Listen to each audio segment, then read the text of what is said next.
Bienvenidos a una nueva cita con los asuntos de actualidad que cada semana les ofrece Documentos TV. Hoy nuestra segunda entrega en torno a los acontecimientos que en un mes de octubre como este ocurrieron hace ahora 40 años. Porque fue un día 23, como hoy, cuando miles de húngaros se manifestaron en una marcha por las calles de la capital, por Budapest, contra la opresión comunista y la ocupación soviética de su país. La denuncia póstuma de Stalin en el 20º Congreso del Soviet en febrero de 1956 abrigó esperanzas de cambio en toda Europa del Este. En Hungría, este fermento fue enardecido por su orgullo patriótico en la historia de su nación. Una mala cosecha, carencia de combustible en un otoño húmedo y frío, contribuyeron a incrementar las críticas hacia el régimen comunista e intensificar la demanda de retirada de las tropas soviéticas. Todo culminó en los sucesos del 23 de octubre de 1956. La revolución duró solamente 12 días, durante los cuales las calles de Budapest fueron escenario de una lucha intensa. El reportaje Gyora Hungría muestra imágenes inéditas de los acontecimientos que son narrados por quienes vivieron aquellos días de esperanza, tristeza y muerte que culminaron en una terrible represión.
Gyora Hungría.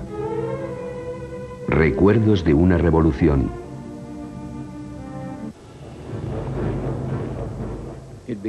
Todo empezó con una manifestación con la que nadie en Hungría había contado. Durante años, la más mínima queja contra la Unión Soviética o contra el régimen comunista podía ser motivo de prisión e incluso de muerte.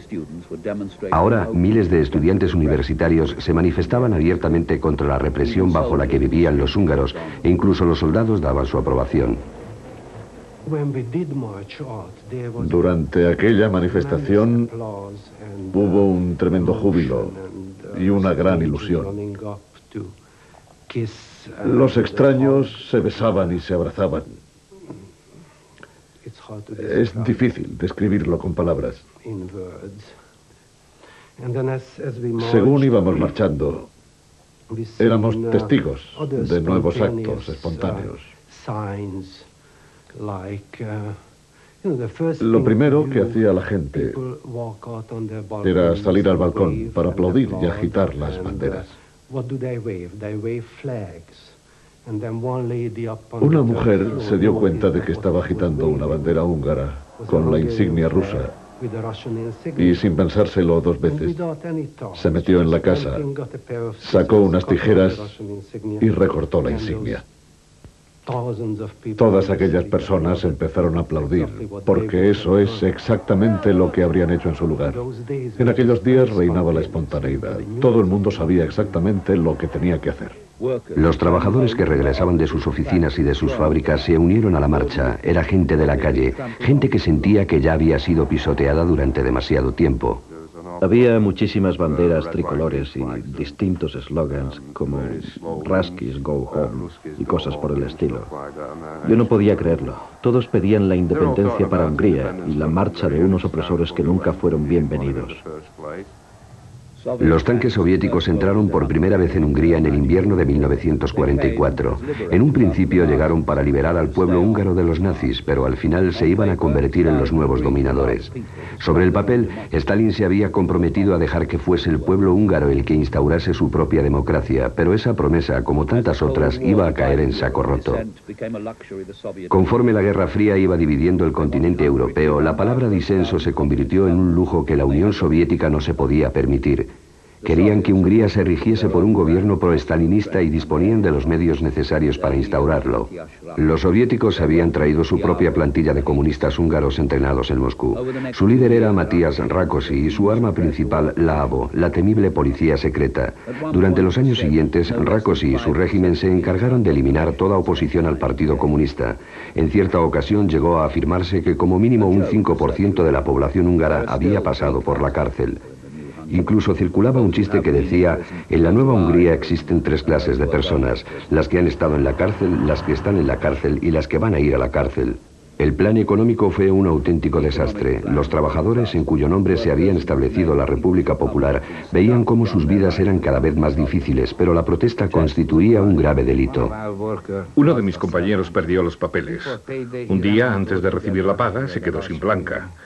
Tenía una familia numerosa, era adicto al tabaco y estaba pidiendo cigarrillos. Perdió los nervios y empezó a gritar en medio de la tienda: toda una vida trabajando y aquí estoy, pidiendo un maldito cigarrillo como si fuese un vagabundo. No sé cómo voy a comprar el pan y la leche que necesitan mis hijos. Y empezó a despotricar contra el régimen y contra la Unión Soviética. Sencillamente desapareció. La brigada de propaganda difundió una serie de comunicados en los que podía leerse que cierto individuo había sido ejecutado por agitación contra la gran Unión Soviética y contra nuestro régimen socialista. Aquel 23 de octubre de 1956 fue toda una revelación. Muchas personas salieron a la calle para agitar la bandera de la libertad y descubrieron que no estaban solas. La gran multitud fue informada sobre los 16 puntos, un programa de cambio pacífico elaborado por los estudiantes. Rusos fuera, esa era la primera condición. Los estudiantes exigían también elecciones libres, la presencia de una oposición legalmente reconocida y la supresión de la censura. Sus expectativas eran grandes. Un año antes las tropas soviéticas habían abandonado Austria y tan solo 2 días atrás Polonia había obtenido una serie de sustanciosas concesiones por parte del régimen soviético y por fin podía entonar su himno nacional. Uno de los primeros indicios de esperanza para el pueblo húngaro fue la muerte de Stalin 3 años antes. Stalin era sin duda la persona que más odio suscitaba en Hungría, un odio absolutamente religioso. En pleno centro de la ciudad habían erigido un monumento al hombre que más odiaban. Aquella misma tarde los manifestantes se concentraron a su alrededor y con la colaboración de los obreros metalúrgicos lograron bajar a Stalin de su pedestal de mármol. Le cortaron las piernas a la altura de las rodillas y empezaron a tirar de los cables. Gracias a los sopletes, lograron que la estructura fuese cediendo poco a poco, hasta que finalmente cayó al suelo. Todavía recuerdo el estruendo. Fue algo sobrecogedor, como un suspiro de alivio o de placer sexual. Fue estremecedor. Me acuerdo perfectamente. A veces incluso sueño con ello. Miles de personas lanzaron a la vez un grito de alegría. Teníamos la sensación de estar escribiendo una página de la historia. Pensábamos que todo el mundo nos estaba viendo y que todos estaban de acuerdo. Algunos días después, no sé muy bien cómo, la cabeza apareció a bastantes metros de allí. La gente que caminaba por la calle golpeaba la esfinge con martillos para llevarse un trozo de recuerdo, como si tal cosa. ¿Tienes ya tu pieza de Stalin para la posteridad?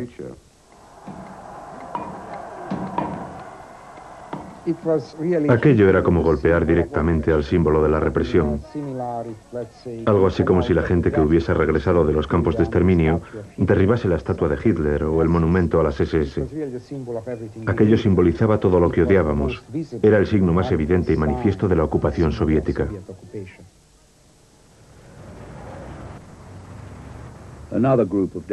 Otro grupo de manifestantes se dirigieron hacia lo que todavía es la casa de la radio húngara. Querían transmitir sus 16 puntos a toda la nación.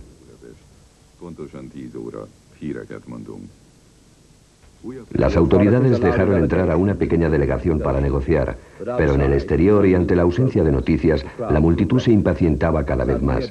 De repente, un destacamento de la ABO, la temible policía secreta, abrió fuego contra los manifestantes. Y de pronto se empezó a oír lo que parecía ser fuego de ametralladoras. Imagino que al principio los disparos fueron dirigidos al aire, pero momentos después pude ver cómo un joven caía desplomado delante mío. Debía estar gravemente herido, porque en pocos minutos todo el suelo se cubrió de sangre. Una sangre que sentías bajo tus pies mientras caminabas. Al final lograron sacarlo de allí para proporcionarle atención médica. En ese mismo instante volvieron a abrir fuego sobre nosotros y entonces alguien dijo: vayamos a los barracones y consigamos algo para repeler su ataque. Había cadáveres por el suelo. Estábamos a poco más de 500 metros de la emisora de radio. Debían ser las 10:30 o las 11 de la noche. Mi hermana estaba muy asustada, así que decidimos marcharnos de allí. De camino a casa había una fábrica de armas y en el tranvía había algunos soldados diciendo que iban a abrir las puertas para entregarles las armas a los combatientes por la libertad. Entonces aparecieron unos cuantos camiones militares llenos de soldados. Todos pensábamos que nos iban a acribillar, porque, como suele decirse, estaban armados hasta los dientes. Pero ¿cuál fue nuestra sorpresa cuando aquellos muchachos empezaron a repartir los rifles entre los estudiantes, los trabajadores y todos los que estábamos allí? Aquellos primeros disparos convirtieron una pacífica protesta en toda una revolución. Equipados con las armas de los soldados húngaros simpatizantes de la causa, los jóvenes lograron sitiar la emisora de radio. Al amanecer, había ya más de 100 cadáveres en la calle, pero la ABO había tenido que abandonar el edificio. Mientras el Partido Comunista Húngaro se desintegraba, los tanques del Ejército Rojo entraban en Budapest. Pero llegaban demasiado tarde para un ataque sorpresa, ya que durante toda la noche los trabajadores habían estado preparándose para la lucha.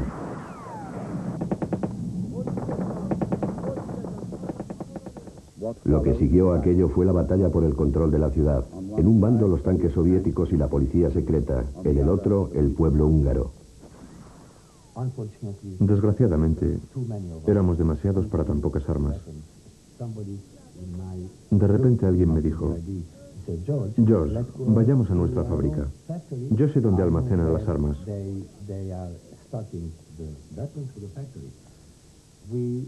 Cogimos tantos rifles y ametralladoras como buenamente pudimos. Cuando salíamos por la puerta, se nos acercó un coche militar ruso, un Skoda, y de su interior salieron 3 oficiales.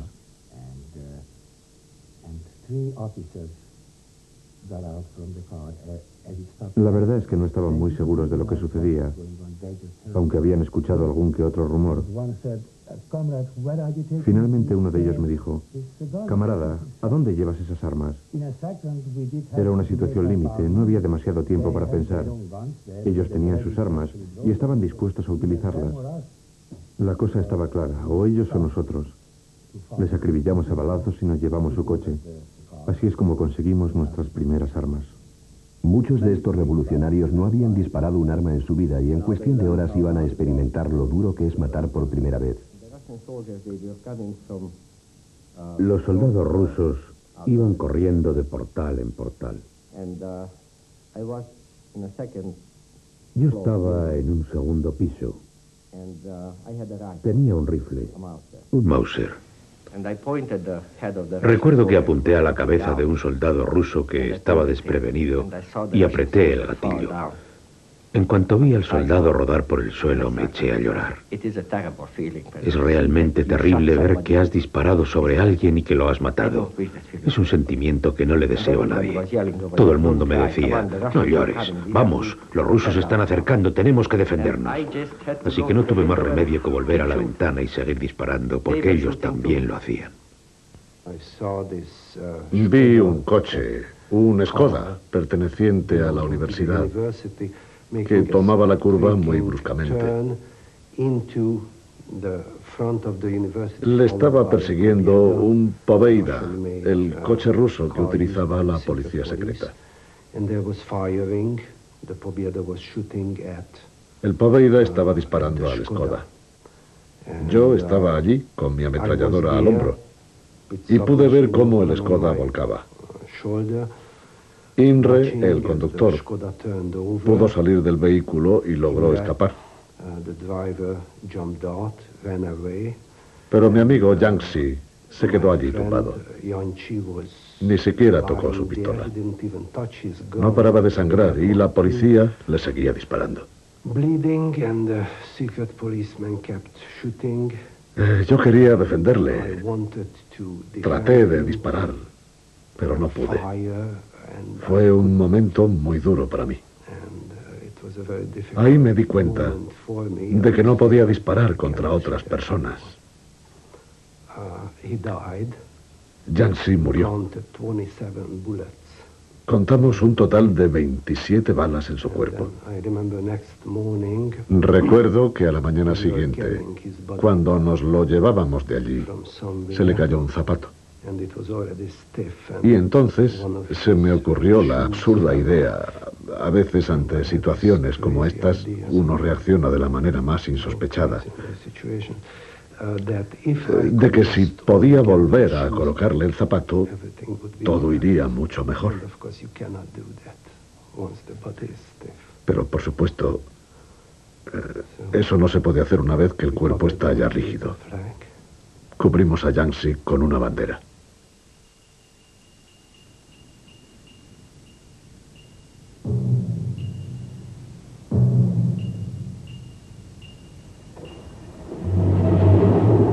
Por toda la ciudad se fueron formando espontáneamente pequeños núcleos de resistencia. Dani Benedicti, que 24 horas antes había estado trabajando en la fábrica, llevaba ahora una ametralladora y luchaba contra el ejército soviético. En la mañana del 24 de octubre, entre las 8 y las 9, unas 100 o 150 personas salimos de la radio. Atravesamos la ciudad en dirección al río, con la intención de cruzar el puente y liberar a los prisioneros políticos que habían sido encerrados en un intento por restablecer el orden.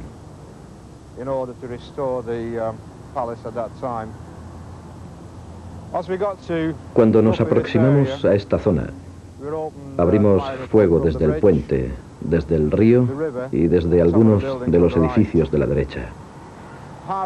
La mitad del grupo se encontraba ya en la plaza, donde tan solo contaban con algunos bancos en los que refugiarse y con este muro de aquí. Yo me puse a cubierto detrás del árbol, más o menos de esta manera. Podía oír cómo las balas se incrustaban en el tronco y rebotaban por todas partes. El árbol era entonces mucho más delgado, igual que yo. A duras penas conseguí retroceder hasta ese edificio y reunirme con mis compañeros. Entonces subimos al último piso para dar fuego de cobertura a los que luchaban en la plaza. Pero cuando llegamos arriba, ya era demasiado tarde. Habían tirado las armas y agitaban sus camisas blancas en señal de rendición. Pero el ejército hizo caso omiso y les acribilló a balazos. No les dieron opción. Aquella primera mañana de la revolución, 30 de los compañeros de Dani Benedicti murieron luchando a orillas del Danubio. Yo tenía 16 años recién cumplidos. Nunca había sentido la muerte tan de cerca. Jamás había visto tantos cuerpos sin vida, aunque creo que tampoco me daba cuenta de la verdadera magnitud de aquello. Sencillamente lo aceptaba. Mis compañeros de clase, mis camaradas, mis amigos morían acribillados o quedaban lisiados para siempre, y yo lo aceptaba como parte de la época que nos había tocado vivir. Fuera del edificio del Parlamento, una enorme multitud aguardaba a la espera de noticias.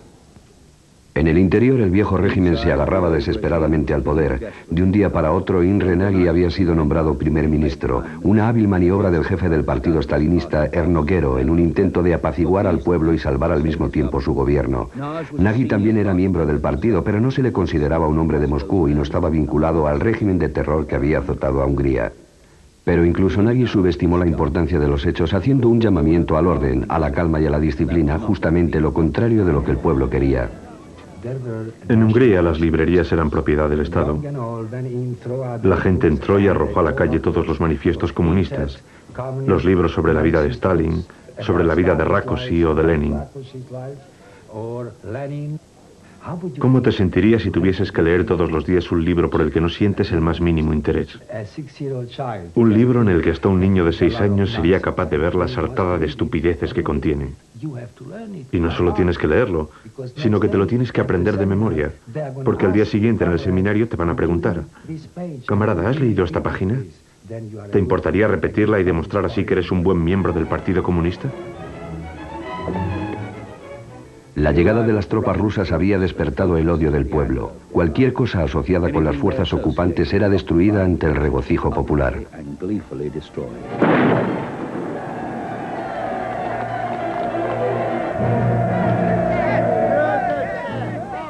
Los trabajadores decretaron la huelga general y salieron a la calle en busca de un imposible: derrotar a 2 divisiones armadas soviéticas con un destartalado ejército de civiles desentrenados.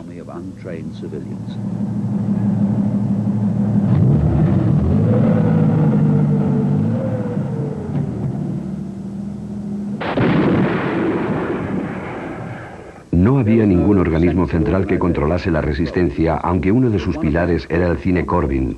Estaba situado en una zona estratégica de la ciudad muy próximo a una serie de acuartelamientos y en su interior se ocultaba todo un ejército. Los miembros de la brigada Corbin conocían perfectamente las calles, los rusos no, y sufrieron las consecuencias. Dani Benedicti era uno de los miembros de dicha brigada. Era una posición muy fácil de defender. Ahí estaba el cine. Había un par de callejones que nos servían de almacén. Todas las casas que rodean la zona estaban ocupadas por nuestras tropas. La parte de atrás del cine era utilizada como cementerio. Uno de mis amigos fue enterrado aquí mismo, en esta esquina. Su máxima preocupación era detener a los tanques soviéticos. Abrían fuego indiscriminadamente sobre cualquier cosa o persona. Si ellos veían a alguien cruzar la calle, empezaban a disparar sus cañones para sembrar el desconcierto en el edificio.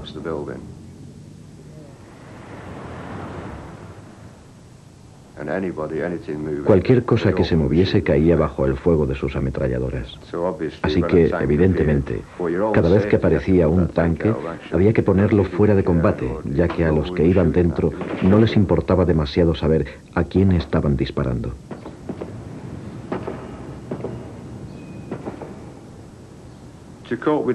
En las calles estrechas era relativamente fácil deshacerse de los tanques. Lo principal era traerlos hasta la calle. Una vez allí, se trataba de crear la confusión entre ellos mismos. Había que interceptar al primero y al último del grupo. De ese modo, no había escapatoria posible para los demás.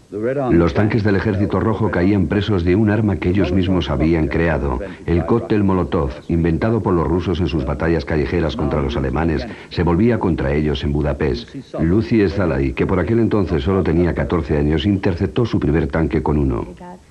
Trajeron botellas que llenamos de gasolina, metiendo algunos trapos dentro. En el camión había también algunas pistolas, así que las cogimos y nos sentamos sobre el puente, esperando a que pasasen los tanques. Cuando por fin lo hicieron, les lanzamos los cócteles Molotov. El primer tanque estalló en llamas y se detuvo inmediatamente.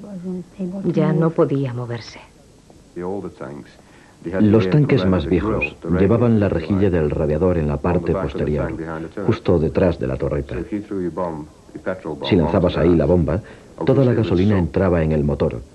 El tanque se llenaba entonces de humo y de llamas y quedaba fuera de combate. You immobilize the tank. Conforme su fama se iba extendiendo, la brigada Corbin ganaba nuevos adeptos. Gref Conrad fue elegido comandante en jefe. En un principio la brigada Corbin no éramos más que 80 o 100 muchachos, pero le hicimos tanto daño a los rusos que todo el mundo empezó a hablar de nosotros. ¿Qué era lo que sucedía allí? Mucha gente se acercaba para comprobarlo. En su mayoría eran chavales. Tenían curiosidad por ver lo que era todo aquello. Pasaban unas cuantas horas entre nosotros. Hablaban con algunos de los brigadistas y ya no se querían marchar. Así fue como creció la brigada Corbin.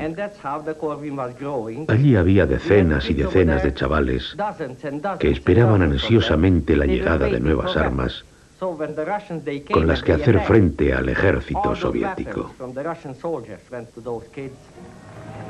Armados y alentados por sus triunfos, los jóvenes húngaros habían logrado llevar la batalla contra las divisiones del Ejército Rojo hasta un punto muerto.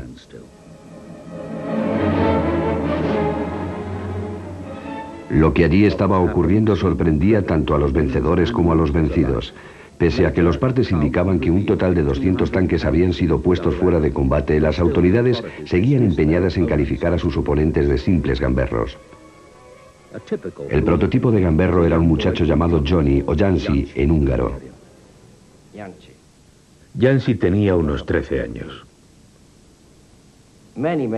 Yo le había dicho muchas veces que se fuese a casa, que su madre le estaría esperando, pero él no quería marcharse. Era perfectamente consciente del peligro que corría. Muchos otros niños habían caído a su lado.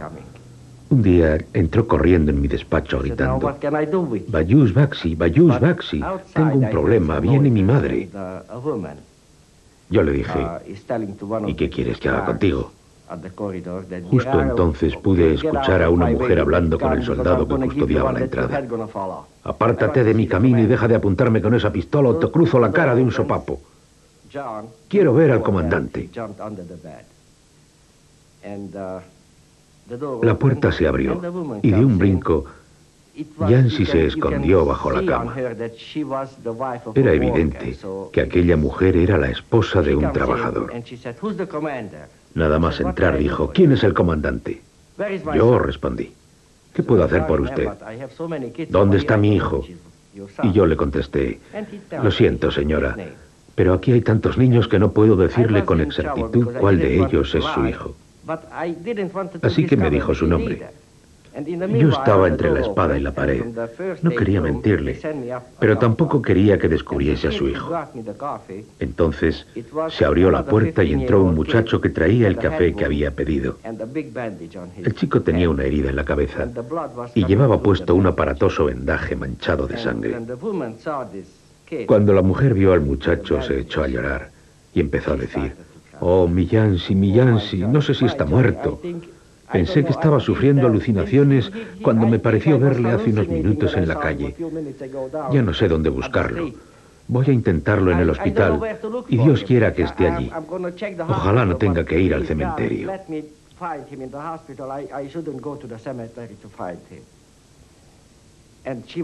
La mujer siguió llorando desconsoladamente y entonces Jansi salió de debajo de la cama y fue hacia su madre. "Mami, estoy bien. Ni siquiera estoy herido. No me ocurre nada malo. Por favor, no me lleves a casa. Deja que me quede aquí". Aquella mujer no podía articular palabra. No hacía más que abrazar al muchacho y besarlo. Los dos lloraban, pero era un llanto de felicidad, de alegría. Momentos después ella dijo: "¿Cómo que no te lleve a casa? No te voy a dejar salir de allí. Te voy a llevar bien agarrado hasta que lleguemos y ya verás la zurra que te va a dar tu padre".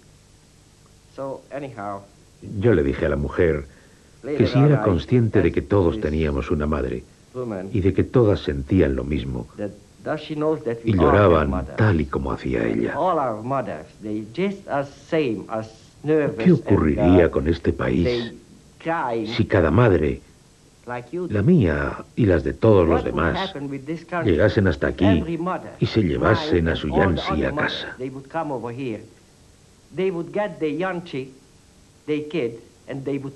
Gracias a estos niños, los rusos han abandonado Budapest y hemos logrado la libertad para nuestro país. Todo gracias a su hijo de 13 años, que es ya todo un héroe para esta nación. Ahora que usted quiere llevárselo, tiene todo el derecho a hacerlo. Yo mismo he intentado mandarlo a casa muchas veces, pero él no quería marcharse, porque sentía que su obligación era quedarse aquí a luchar por su país. La mujer se secó las lágrimas y dijo: comandante, supongo que es usted consciente de la responsabilidad que ha asumido. Las vidas de estos niños están en sus manos. Por favor, cuide de ellos. Nuestros hijos son lo único que tenemos. No me lo voy a llevar a casa. Voy a dejar que se quede aquí. Y añadió: ni mi marido ni yo creemos que van a ganar, aunque es cierto que lo que han conseguido hasta ahora es ya la séptima maravilla del mundo. Y si finalmente logran la victoria y los rusos se marchan definitivamente, esa será sin duda la octava. Sinceramente no creemos que eso vaya a ocurrir, pero voy a dejarle a mi hijo.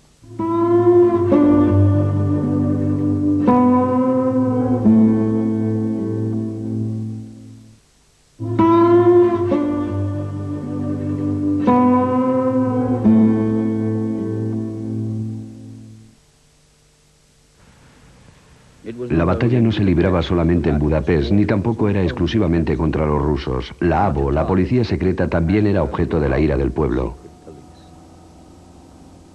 Hace 40 años en la ciudad de Mayarovar, un periodista inglés miembro del Partido Comunista pudo dar fe de ello.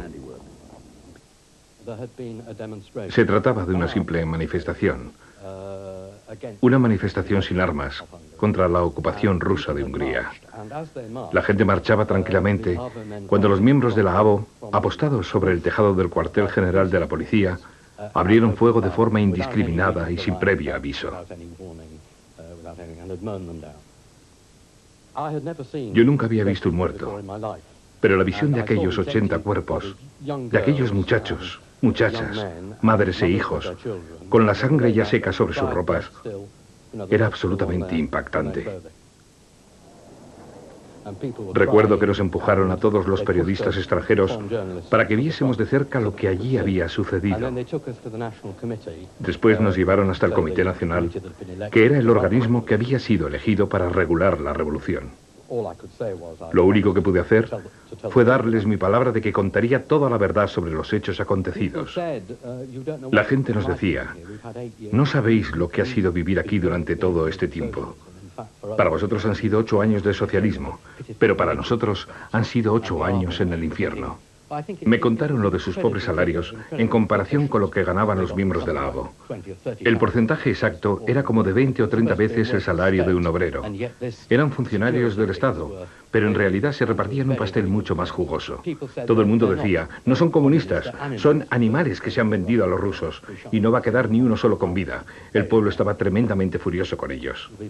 El teniente que aparentemente había ordenado la masacre estaba en el hospital, y toda la gente que había fuera del edificio exigía su ejecución popular. Tras consultarlo con sus colegas, el director del hospital accedió a entregárselo para evitar posibles perjuicios al resto de los pacientes. Yo estaba justo en la puerta. Había una valla metálica y todo el mundo la agitaba gritando: ¡asesino, asesino! Lo trajeron en una camilla a una distancia como la que hay entre usted y yo. Aquel hombre había sido condenado a muerte por el pueblo, algo que yo no había visto jamás. Movía la cabeza de un lado para otro, echaba saliva por la boca y estaba tremendamente asustado. Cuando llegaron a la puerta, esta cedió ante la presión de la gente. Inmediatamente le tiraron de la camilla y empezaron a darle patadas hasta que finalmente murió.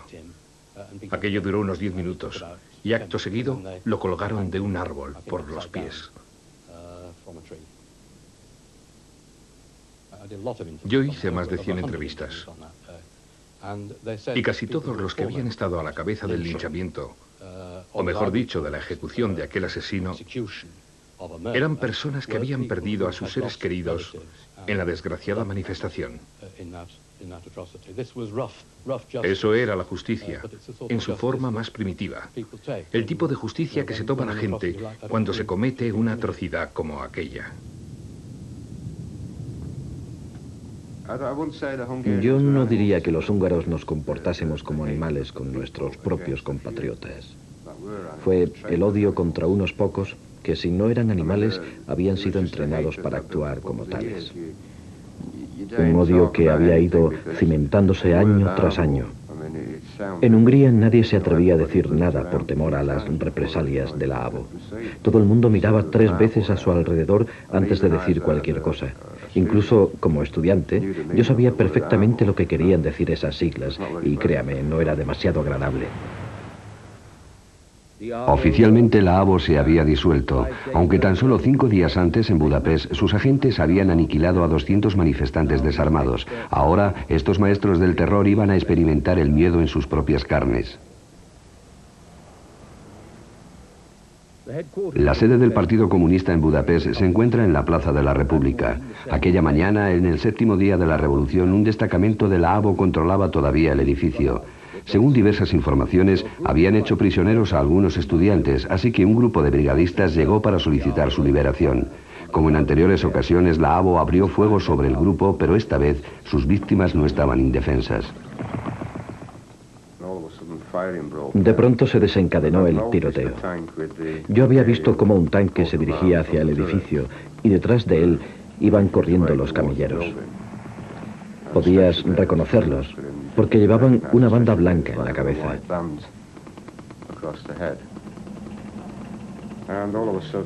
Fue entonces cuando se desató aquel infierno. Las granadas estallaban por todas partes y el fuego cruzado se apoderó del edificio.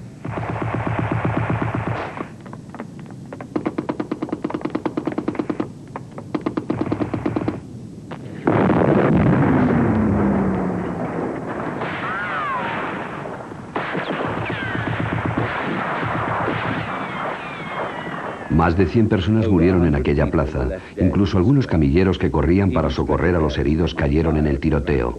Pero la ABO era inferior tanto en efectivos humanos como armamentísticos y no le quedó más remedio que rendirse. Entonces, de entre la multitud surgió el grito de «sin prisioneros». La policía secreta era tremendamente odiada, pues había sido el instrumento de tortura de toda una nación. En el edificio había 48 miembros de la ABO. Algunos escaparon, otros murieron durante el tiroteo, pero los que fueron capturados sufrieron lo peor. He visto oficiales de la ABO que, una vez capturados, fueron colgados por los pies para que la gente los patease a gusto mientras decían: esto por torturar a mi padre, esto por torturar a mi hermano. Supongo que les golpeaban hasta morir. Los brigadistas registraron el edificio en busca de los estudiantes, pero lo que encontraron fueron sus cuerpos mutilados en el sótano. En venganza, los guardianes de la ABO fueron brutalmente asesinados y arrojados a la calle sobre sus propios archivos secretos. Todo ese odio contenido, esa impotencia y esa rabia que había entre nosotros, fueron por fin liberados. Alguien me dijo que durante el tiroteo de la Plaza de la República no había dejado de llorar ni de gritar ni un solo instante. A mí también me ocurría de vez en cuando. Nos sentíamos totalmente indefensos. Habíamos caído en las garras de un Estado todopoderoso y nadie podía moverse, porque cualquier cosa podía ser utilizada en tu contra. Y de repente te veías en disposición de actuar, de hacer algo al respecto.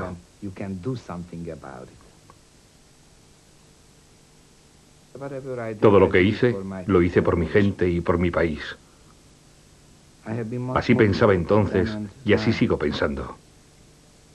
Yo no asesiné a húngaros.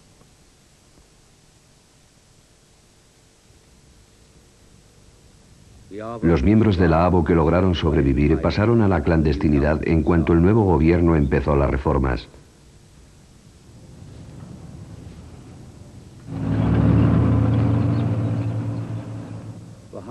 Para los húngaros fue un momento histórico.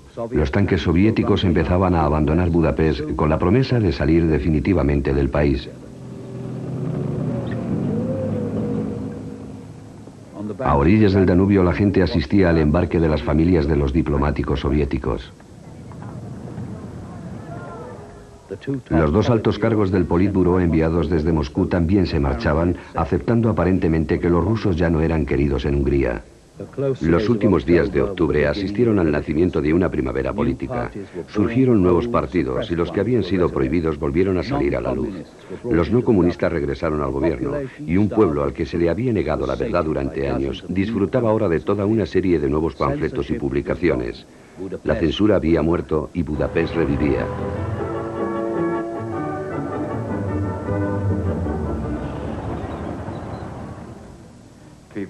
Tanto en el campo como en la ciudad, la gente permanecía muy unida. Todos eran parientes y amigos. Fue algo increíble.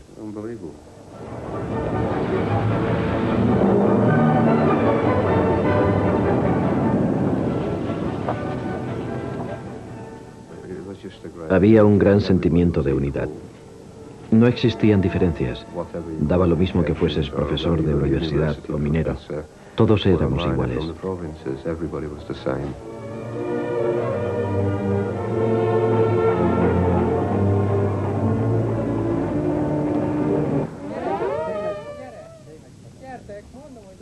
Las cárceles abrieron sus puertas y de ellas salieron las víctimas de años y años de represión.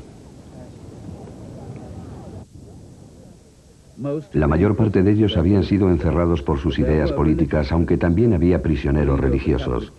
El líder de la Iglesia Católica en Hungría, el cardenal Mindszenty, había confesado bajo coacción ser un conspirador contra el Estado. Ahora podía narrar por fin la miseria de sus 7 años de cárcel. Solo hablaba de sus experiencias en la cárcel, de cómo le torturaron. Dijo, por ejemplo, que le metían con una mujer desnuda en la celda, tratando de avergonzarlo dada su condición de cura, y le golpeaban en los genitales. Bajo la euforia del momento, católicos y comunistas se unieron para reconstruir el país. No obstante, muchos eran conscientes de que el peligro no había pasado, y entre aquellos se encontraba un joven y espigado oficial del ejército, el coronel Paul Maleter, que estaba a punto de convertirse en ministro de Defensa. Tanto él como el primer ministro Nagy sabían que las tropas soviéticas no se estaban retirando según lo convenido. Nagy les advirtió que de no hacerlo sacaría a Hungría del Pacto de Varsovia. Los rusos no cambiaron de actitud y aquella misma noche Nagy anunciaba al mundo que Hungría pasaba a ser un país neutral. Pero el mundo tenía otras cosas de las que preocuparse.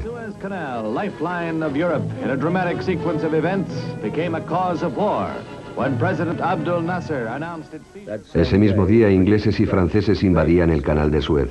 La crisis se había estado gestando durante varios días, pero su estallido final no podía haber llegado en peor momento para Hungría. En cuanto tuvo lugar la invasión de Suez, nos dimos cuenta de que Hungría no iba a ser más que otro de los muchos asuntos que estaban sucediendo en el mundo. Aquello fue como si la comunidad internacional les hubiese dicho a los rusos: mirad, estamos tan ocupados con Suez que no vamos a poder ayudar a Hungría. Recuerdo que esa fue la primera vez en la que verdaderamente tuve miedo. Habíamos logrado sobrevivir a los tiroteos, pero en cuanto vimos lo que ocurría en Suez, nos dimos cuenta de que todo había terminado y de que los rusos no desaprovecharían la oportunidad de regresar.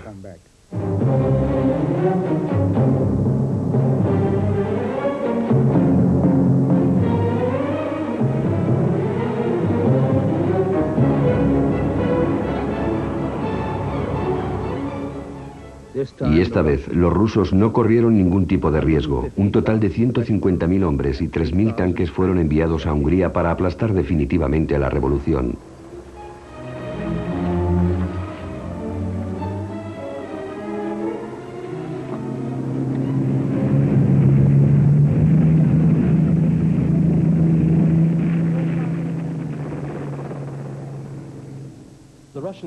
La táctica rusa fue la de recuperar la ciudad edificio a edificio. La oposición de la guerrilla en Budapest estaba muy fragmentada y poco a poco los comandos iban retrocediendo. Las fuerzas estaban muy desequilibradas y las ametralladoras o los cócteles Molotov no representaban un excesivo peligro para los tanques. La batalla de Budapest fue sangrienta y desigual.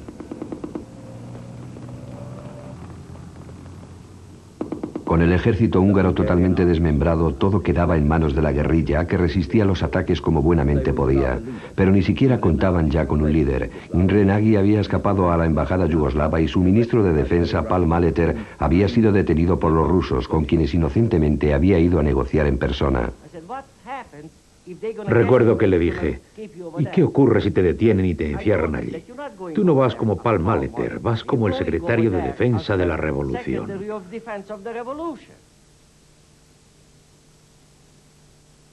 ¿Qué pasa si te detienen? Murió ahorcado. This is Hungary calling. This is Hungary calling. The last remaining station, or to the United Nations. Early this morning, the Soviet troops launched a general attack on Hungary. We are requesting you to send us immediate aid. For the sake of God and freedom, help Hungary. Pero la ayuda no llegó. Las emisiones de radio desde Occidente instaban a los húngaros a que resistiesen, pero ningún gobierno estaba dispuesto a intervenir. Inglaterra y Francia ya tenían su propia guerra y los miembros del Departamento de Estado sabían que Estados Unidos se mantendría al margen. En tan solo una semana los rusos habían asumido el control de la ciudad. La revolución había sido aplastada y los húngaros empezaban a pagar las consecuencias de la humillación que le habían infligido a la poderosa Unión Soviética. Gente inocente moría acribillada mientras hacía cola para comprar comida. Eso lo vi yo con mis propios ojos. Gente que estaba esperando a que abriese la tienda para comprar el pan y la leche de cada día. Niños de 5 y 6 años, mujeres y ancianas que eran abatidos sin ningún tipo de escrúpulos desde los carros blindados. Había un tanque ruso justo en la esquina de la avenida. Entonces apareció un coche de la Cruz Roja con una enorme bandera y se dirigió hacia el tanque. Justo cuando pasó por delante de nosotros, el tanque disparó y el vehículo empezó a arder.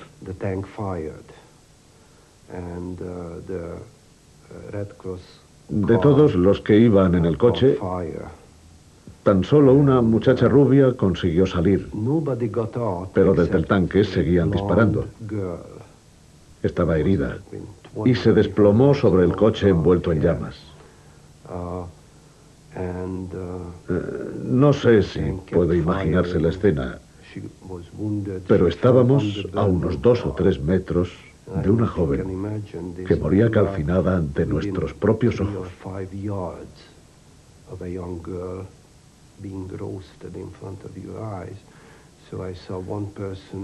Alguien intentó cruzar la calle y fue inmediatamente abatido.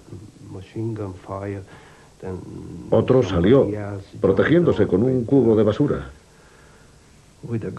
Pero las balas lo atravesaron como si fuese papel de aluminio. Mientras tanto, entre unas 20 personas, logramos arrancar una tubería de la pared de un edificio e intentamos apartar a la muchacha de las llamas. Pero desgraciadamente ya era demasiado tarde. Había un gran sentimiento de desesperación.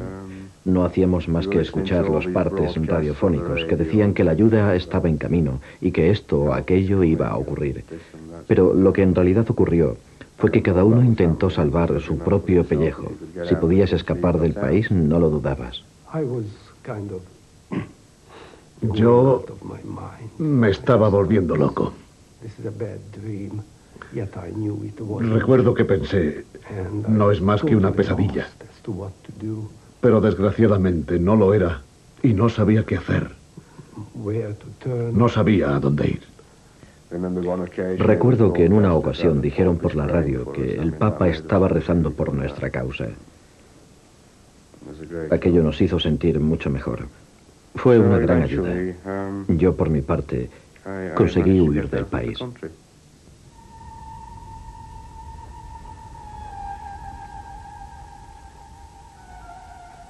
En las semanas siguientes, un total de 200.000 húngaros cruzaron la frontera, la mayoría de ellos para siempre.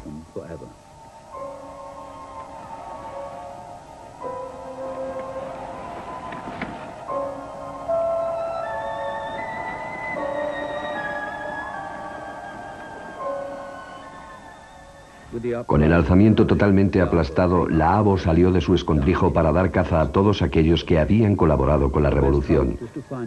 Lo mejor que podía hacerse era buscar una nueva vida en cualquier otro país, y la mayoría de la gente la encontró en Francia, en Inglaterra y en Estados Unidos, curiosamente los mismos países que les habían fallado cuando más lo necesitaban. János Kadar había jurado luchar por Hungría con sus propias manos, pero cuando llegó la crisis desapareció misteriosamente, emergiendo días más tarde como el líder elegido. Elegido, efectivamente, pero por la Unión Soviética. Con sus nuevos amigos autorizó la captura y posterior ejecución de su antiguo colega, Imre Nagy, y con la misma crueldad denunció a los revolucionarios a los que en su momento había apoyado. Muchos de ellos terminaron en campos de trabajo de la Unión Soviética. Uno de los detenidos fue la joven Lucy Szalai. La ABO le había disparado 2 veces en el pulmón y se estaba recuperando en casa. Me llevaron hasta la comisaría y allí me encontré con mucha gente. No recuerdo bien cuántos, pero había muchos de los nuestros. Algunos ya nos conocíamos. Lo que les interesaba era localizar a aquellas personas que habían estado vinculadas con las fuerzas de liberación, es decir, con nosotros. Querían nombres, direcciones, vínculos, relaciones.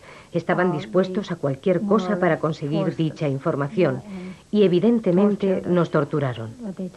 Yo estuve en la comisaría de policía unas 2 semanas hasta que finalmente me dejaron en libertad.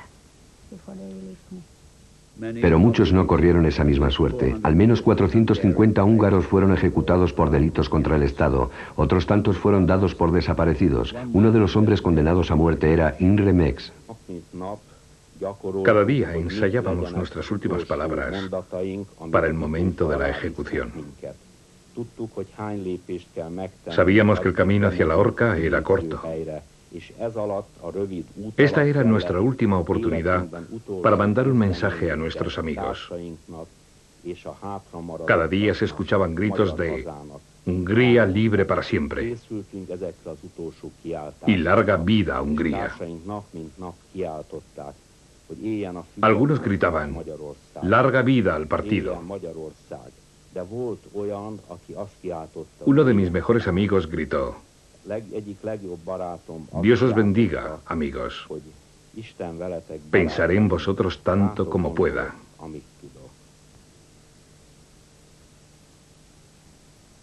Me resulta muy difícil hablar de esto.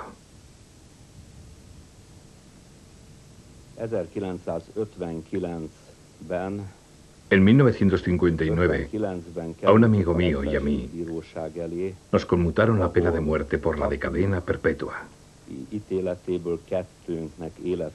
Los otros 4 de mi grupo fueron ahorcados. Eran jóvenes obreros que habían luchado contra las fuerzas soviéticas.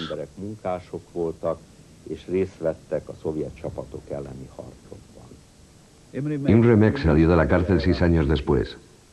Se quedó en Hungría trabajando como ingeniero dentro de una sociedad tremendamente asustada tras todo lo que le había sucedido. En los últimos 5 siglos, los húngaros no han ganado una sola revolución, ni una triste batalla, y sin embargo han logrado ganarse periódicamente su dignidad. Igual que un individuo necesita ese sentimiento, esa sensación de poder mirarse cada día al espejo, también las naciones tienen que ganarse esa dignidad de forma periódica. No se puede ser un esclavo eternamente. Supongo que con el tiempo me gustaría regresar a casa. Se trata de mi país y aquí es donde tengo que estar. Así es como me siento, como siempre me he sentido, desde el mismo día en que me marché.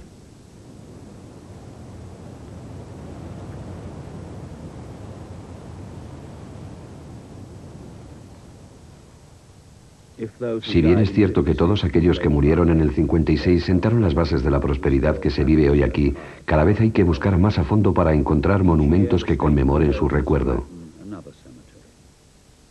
Cada año los bulldozers del Estado arrasan con un nuevo cementerio. 20.000 personas murieron en la lucha. Estas son algunas de las tumbas que quedan.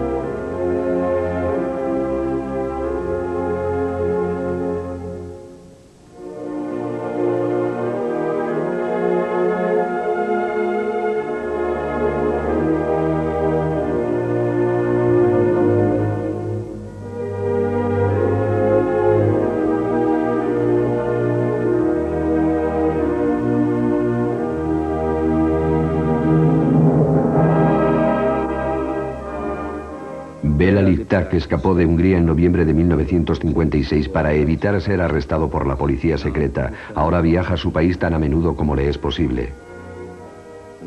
Lucie Salai abandonó Hungría junto a su familia un año después. Ahora está casada y tiene 4 hijos. Se considera más americana que húngara. Peter Fryer fue despedido del Partido Comunista Británico debido a sus artículos sobre la revolución. Imre Mex sigue confiando en que Hungría construya un monumento en memoria de su difunto primer ministro, Imre Nagy. A Dani Benedicti, exiliado desde hace más de 30 años, le encantaría poder vivir allí donde creció. Greg Pongrat se encontraba ya fuera del país cuando fue condenado a muerte por crímenes de guerra. Ahora reside en Arizona y nunca regresará a Hungría.